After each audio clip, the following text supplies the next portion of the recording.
Welcome to the Slop Farm. Enjoy the video.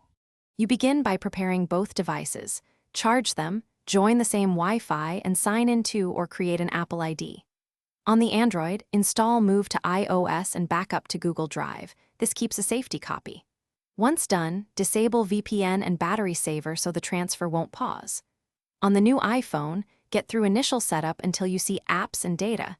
Then choose Move Data from Android and display the transfer code you'll enter on your Android. Now execute the transfer. Enter the numeric code shown on the iPhone into the Move to iOS app on Android. The devices form a temporary local Wi-Fi link. On Android, choose what to move: contacts, SMS, photos, videos, Google account data, and compatible apps, then start.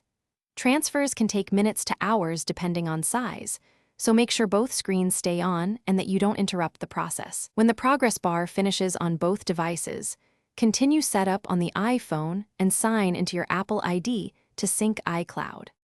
Complete setup by verifying your data. Open contacts, messages, and photos to confirm integrity, then re-download apps from the App Store and sign into them. Move your SIM or contact carrier to activate cellular service, set up Face ID or Touch ID, and enable iCloud and Mail Sync.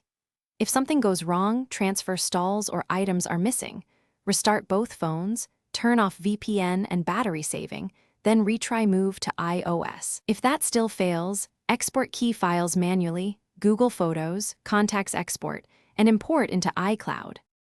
Thanks for watching. Consider subscribing if we helped you today.